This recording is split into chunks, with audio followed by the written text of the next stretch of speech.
साबूदाने की खिचड़ी। उसके लिए मैं ये सारी चीज़ तैयारी में थी। नारियल का बूरा, मूंगफली, टमाटर, ऑयल, आलू और छौंकने के लिए जीरा, राई, कड़ी पत्ता और नमक और साबूदाने। हमने कढ़ाई गरम कर दी, उसमें ऑयल डालेंगे।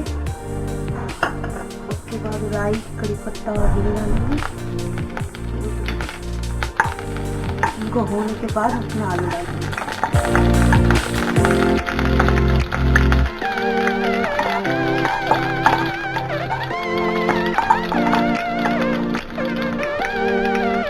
उसके बाद मूंगफली डालेंगे।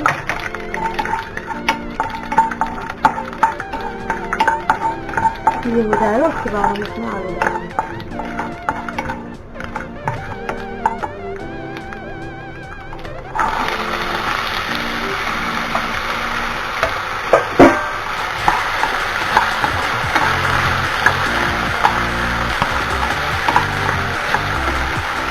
उसके बाद इसमें नमक डालेंगे।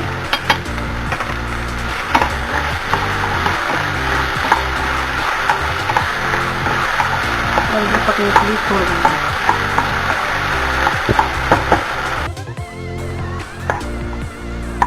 ये हमारे आलू पक गए हैं। अब हम इसमें टमाटर डालेंगे, हरी मिर्ची डालेंगे और थोड़ा सा नमक डालेंगे और इसको 5 मिनट के बाद इसमें साबूदाना डालेंगे।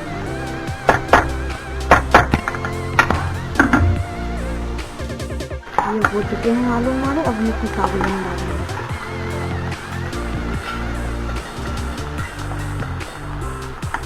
ऐसे अच्छे से मिक्स कर देंगे और फिर 10 मिनट के लिए पकाएंगे।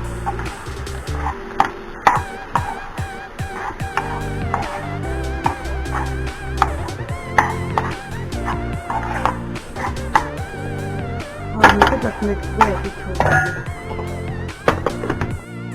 रेडी हो गई है। अब हम इस गैस को बंद कर देंगे और इसे चेक करेंगे।